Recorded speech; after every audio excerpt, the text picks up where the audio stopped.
திமுகவுடைய செய்தி தொடர்பாளர் பேராசிரியர் கான்ஸ்டன்டைன் ரவீந்திரன் இணைந்திருக்கார். சார் வணக்கம். வணக்கம். மாநில அரசுக்கு எதிராகவும் மத்திய அரசுக்கு எதிராகவும் பரந்தூர் விமான நிலையத்தில் நிலைப்பாட்டில் கடும் விமர்சனங்களை முன்வைத்திருக்கிறார் திரு விஜய். சில அடிப்படையான கேள்விகளையும் அவர் எழுப்பியிருக்கிறார். முதல்ல டங்ஸ்டன் துறைமுகத்திற்கு சுரங்கத்திற்கு எதிரான ஒரு நிலைப்பாட்டை சட்டப்பேரவையில் திமுக அரசு எடுத்தது. அதே டங்ஸ்டன் சுரங்க நிலைப்பாடை தானே பரந்தூர் விமான நிலையத்திற்கு விஷயத்திலையும் எடுத்திருந்திருக்கணும். அவர்களுக்கு ஏதோ ஒரு லாபம் இருக்கு அப்படின்னு சந்தேகிக்கிறார். அரசுக்கு இதுல ஏதோ இல்ல அரசை சார்ந்தவர்களுக்கு இந்த பரந்தூர் விமான நிலையத்தை கொண்டு வருவதன் மூலமாக ஏதோ ஒரு லாபம் இருப்பதாக திரு விஜய்க்கு சந்தேகம் இருக்கு.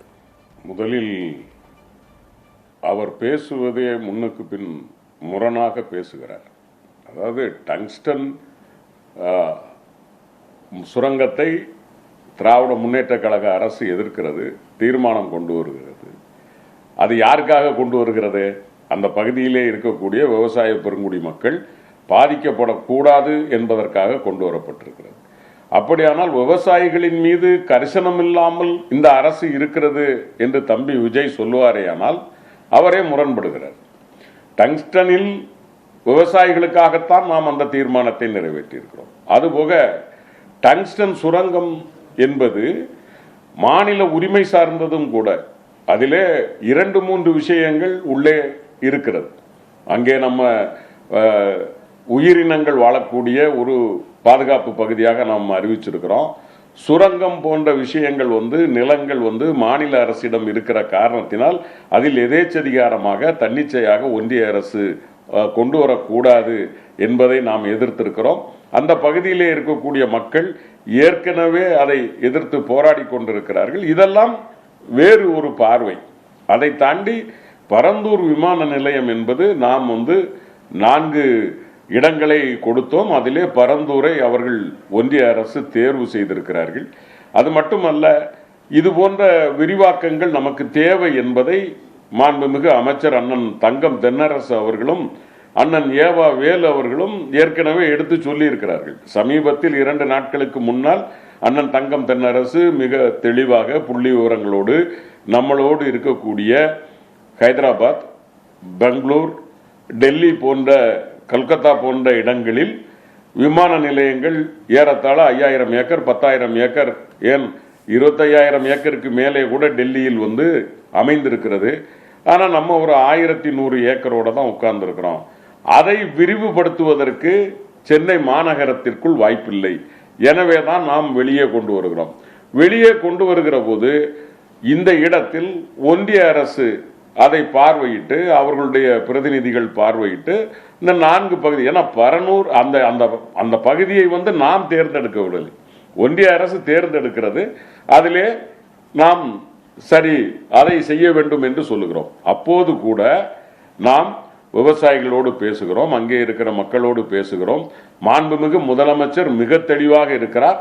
எக்காரணத்தை முன்னிட்டும் யார் ஒருவரையும் பாதிக்காமல் அதை செய்ய வேண்டும் என்று அண்ணன் தென்னரசு அதில் சொல்லியிருக்கிறார். புறம்போக்கு நிலங்கள் தான் அதிலே அதிகமாக இருக்கிறது, கொஞ்சம் நஞ்சை நிலங்கள் இருக்கிறது, மறுக்கவில்லை. அதற்கு விவசாயிகளுக்கு நாம் என்ன செய்ய வேண்டும் என்பதையும் அவர்களுக்கான கட்டளை, அவர்களுக்கான அந்த தொகை 3 மடங்கிலிருந்து 4 மடங்கு கொடுத்து அவர்களுக்கு வேறொரு இடம் வாழ்வாதாரத்தை ஒதுக்கி மக்களுக்கு வாழ்வாதாரத்திற்கு உத்தரவாதம் கொடுத்த பிறகுதான் அதை நிறைவேற்றுவோம் என்று அண்ணன் தங்கம் தென்னரசு அவர்கள் தெளிவாக பேட்டி கொடுத்திருக்கிறார். தம்பி விஜய் அங்கு வருவதற்கு முன்னால் ஒரு சிறுவனின் வீடியோவை பார்த்துவிட்டு வந்ததாக சொன்னார்.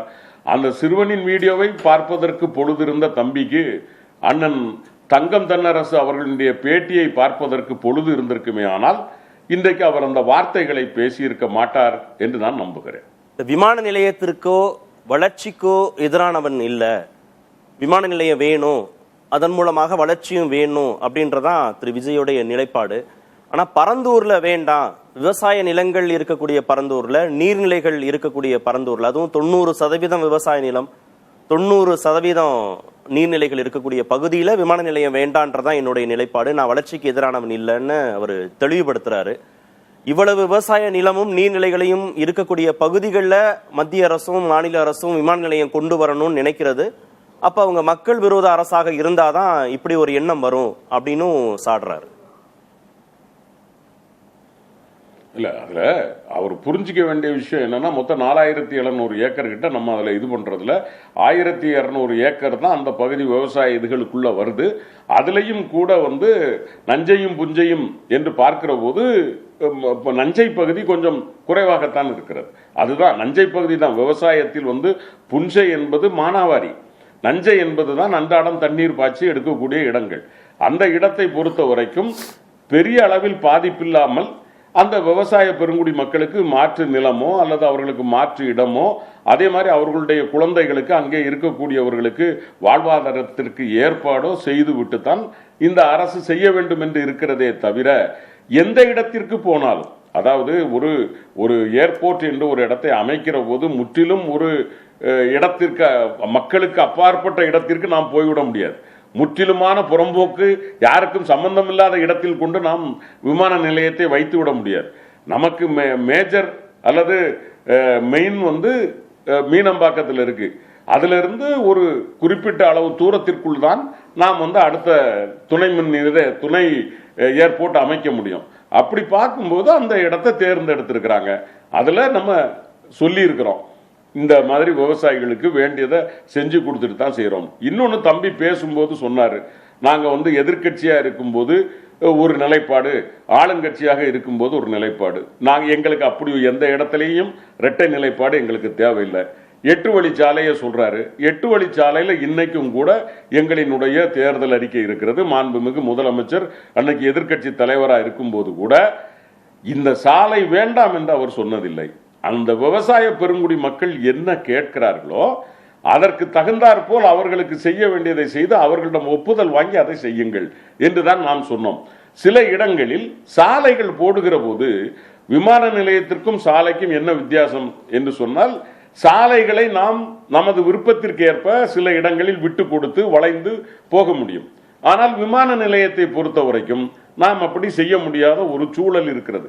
இருக்கலாம், பாதிப்பு இருக்கும், நாம் மறுக்கவில்லை. விவசாய பெருங்குடி மக்களுக்கு அது அவர்களுக்கு வந்து உணர்வு பூர்வமாக அந்த மண்ணிலே வாழ்ந்தவர்கள், அந்த மண்ணை நம்பி விவசாயம் செய்தவர்கள். அந்த விவசாயிகளுக்கு ஒரு அடி நிலம் என்றாலும் அவர்கள் நிலத்தை விட்டு கொடுக்கிற போது கோபங்கள் வரத்தான் செய்யும். அவர்களுக்கு அந்த உணர்வு பூர்வமான இருக்கும். ஆனாலும் நாம் அவர்களை அதை உணர வைத்து அவர்களிடம் புரிந்து கொண்டு எதிர்கால தமிழகத்திற்கு, எதிர்கால வளத்திற்கான உண்மைகளை எடுத்து சொல்லித்தான் அவர்களை புரிய வைத்து அதன் பிறகுதான் அதை கொண்டு வர வேண்டும் என்பதில் இந்த அரசு தெளிவாக இருக்கிறது. கட்டாயப்படுத்தி உடனடியாக அவர்களை வெளியேற்றியோ அப்படி நாங்கள் நினைத்திருந்தால் இன்றைக்கு தம்பி விஜய் அவருக்கு நாங்கள் அனுமதி கொடுத்திருக்கவே வேண்டியதில்லை. ஆனால் இன்னைக்கும் அவர் சொன்னதை போல இத்தனை நாட்கள் போராடுகிற போது அனைத்து தலைவர்களும் போய் பார்க்கிறார்கள். பார்த்த பிறகு இன்றைக்கு பிரதிநிதிகள் இருக்கக்கூடியவர்கள் சட்டமன்றத்திலே பேசும்போது கூட பல தலைவர்கள் அதை பேசி இருக்கிறார்கள். அரசு பதில் சொல்லி இருக்கிறது. அதில் அவர்கள் கன்வின்ஸ் ஆகியிருக்கிறார்கள். எனவே நான் சொல்லுகிறேன், அந்த மக்களிடமும் அவர்களுக்கு இருக்கிற அந்த உணர்வு பூர்வமான விஷயத்தையும் பேசி புரிய வைத்து மாநிலத்தினுடைய வளர்ச்சிக்காக சில நேரங்களில் இது போன்ற விட்டு கொடுத்தல் தேவைப்படுகிறது என்பதை உணர வைத்து நாம் அதை செய்வோம். எந்த இடத்திலும் எங்களுக்கு இதிலே என்ன லாபம் கிடைத்துவிட போகிறது, தம்பி விஜய்க்கு தெரியுமா என்று தெரியவில்லை. விமான நிலையத்தை அமைக்க போவது ஒன்றிய அரசு, மக்கள் வந்து போக போகிறார்கள். இதிலே மாநில அரசுக்கு ஹிடன் அஜெண்டா என்ன இருக்க முடியும்? ஊருக்குள்ள போறதுக்கு அனுமதிக்கல, கிராம மக்களை ஊருக்குள்ள போய் சந்திச்சு பேசணும்னு தான் நான் விருப்பப்பட்டேன். ஆனா அதுக்கு அனுமதி கொடுக்கல. தமிழக வெற்றி கழகத்தின் தொண்டர்கள் எங்கேயாவது துண்டு பிரசுரம் கொடுக்கறாங்க, நோட்டீஸ் கொடுக்கறாங்கன்னா அதற்கு தடை விதிக்கிறார்கள். இப்ப நான் ஊருக்குள்ள வருவதற்கும் எனக்கு அனுமதி கொடுக்காம ஒரு பொது இடத்துல ஒதுக்கி அங்கதான் நீங்க மக்களை சந்திக்கணும்னு சொன்னாங்க. ஆனா நான் இனிமே இன்னொரு முறை நான் ஊருக்கு வந்து உங்களை சந்திப்பேன், ஊருக்குள்ள வந்து உங்களை பார்ப்பேன் அப்படின்னு அவர் சொல்றாரு. ரொம்ப முக்கியமா இதுல சட்ட போராட்டம் நடத்துவதற்கும் தமிழக வெற்றி கழகம் தயாரா இருக்கு, உங்களோடு நான் வந்து உறுதியா நிற்பேன், நம்பிக்கையோட இருங்க அப்படின்லாம் உத்தரவாதம் கொடுக்கிறார். தமிழக வெற்றி கழகத்துடைய அரசியல் செயல்பாடுங்கிறது அரசுக்கு நெருக்கடியா உணர்றீங்களா? அதனாலதான் விஜய் அனுமதிக்கலையா ஊருக்குள்ள போறதுக்கு? இல்ல தம்பி பாவம், அவர் வீடியோவை நேத்த முந்தா நாள் பார்த்திருப்பார் போல இருக்கு. பார்த்த உடனே பார்க்கணும்னு வந்திருக்காரு. ஆனா இதுக்கு முன்னாடி போன தலைவர்கள் இருக்காங்க. எந்த தலைவர் உள்ளோடி ஊருக்குள்ளோடி சுத்திட்டு வந்தாங்கன்னு சொல்லுங்க. அரசியல் கட்சி தலைவர்கள், கூட்டணி கட்சி தலைவர்களாக இருந்தாலும் எதிர்கட்சி தலைவர்களாக இருந்தாலும் அவங்கள வந்து நீங்க போன போக்குல போங்கன்னு விட மாட்டாங்க. ஒரு இடத்தை தேர்வு செய்வாங்க. அந்த இடத்துல தான் போய் பார்க்க முடியும். ஒரு பந்தலா இருக்கலாம், அல்லது ஒரு மண்டபமாக இருக்கலாம், அல்லது இந்த மாதிரி தான் ஒரு இடத்துல தலைவர்கள் சந்திச்சு இதுவரைக்கும் பேசியிருக்கிறாங்க. தம்பி விஜய்க்கு இதை விட வேற என்ன செய்யணும்? இப்ப இவர் சொல்ல வேண்டிய கருத்தை இந்த இடத்துல சொல்றதுக்கு நம்ம வாய்ப்பு கொடுத்துருக்கோம். இப்ப ஊருக்குள்ள போனாலும் இது தானே பேசுவார் அவரு. அதுல என்ன இருக்க போகுது? அது தேவையில்லாத ஒரு அரசியல் குற்றச்சாட்டு. இவர் போறதுனால நான் கேட்பது என்னவென்றால், இவரை அங்க வரைக்கும் கொண்டு போய் அந்த பொதுவான இடத்துல பேச விடுற அரசு அவரை உள்ள விட்டா என்ன நடந்துற போகுது? இவருக்கு உடனே அரசியல் எழுச்சி ஏற்பட்டுரும்னா இந்த இடத்துல நின்னாலும் அந்த அரசியல் எழுச்சி ஏற்படாதா என்ன? அதனால அது ஒரு சிறுபிள்ளைத்தனமான குற்றச்சாட்டு என்று தான் நான் பார்க்கிறேன். அண்ணன் திருமாவில் இருந்து எத்தனையோ தலைவர்கள் போய் பார்த்திருக்கிறார்கள். அவர்களை ஒரு இடத்துல தான் அனுமதிக்க முடியும். ஏன்னா நாங்க எதிர்க்கட்சியா இருக்கும் போதே எங்களுக்கு அப்படித்தானே இருந்தது. அது சில கட்டுப்பாடுகள் சட்டம் ஒழுங்குக்காக காவல்துறை கடைபிடிப்பது தான். அதை நாம் எதிர்க்கட்சியாக இருக்கிற போதுமே நமக்குமே அதுதான் விதியாக இருந்தது. எனவே அந்த விமர்சனத்தை நாம் அவ்வளவு பெரிதாக எடுத்துக்கொள்ள வேண்டிய அவசியம் இல்லை. அது மட்டுமல்ல, எத்தனையோ தலைவர்கள் பார்த்த பிறகுதான் தம்பி விஜய் போய் பார்த்திருக்கிறார். இதனால் உடனே எங்களுக்கு ஒரு நெருக்கடி வந்துவிடும் என்பதை நாங்கள் அப்படி எதிர்பார்க்கவும் இல்லை. அண்ணன் தென்னரசு அவர்கள் சொன்ன ஒரு வாக்கியம் மிக முக்கியமானது. தம்பி விஜய் பார்த்து விட்டு அவர்களை சந்தித்து விட்டு ஏதேனும் ஒரு ஆலோசனை சொல்வாரேயானால், அதாவது ஆக்கப்பூர்வமான ஆலோசனையை தம்பி விஜய் சொல்வாரேயானால் அதை இந்த அரசு கேட்டுக்கொள்வதற்கு தயாராக இருக்கிறது. we are very open. அது அண்ணன் தென்னரசு சொல்லி இருக்கிறார். பார்ப்போம், ஒருவேளை விஜய் அதன் பிறகு அங்கே இருக்கிறவர்களை சந்தித்த பிறகு அரசுக்கு என்ன ஆலோசனை சொல்லுகிறார் என்று பார்ப்போம். நல்ல ஆலோசனையாக இருந்தால், ஆக்கப்பூர்வமான ஆலோசனையாக இருந்தால் ஏற்றுக்கொள்வோம். நன்றி திரு ரவீந்திரன். பரந்தூர்ல விமான நிலையத்திற்கு எதிராக போராடக்கூடிய மக்களை களத்திற்கே சென்று சந்தித்திருக்கிறார் திரு விஜய். இது குறித்து பேசிட்டு இருக்கோம்.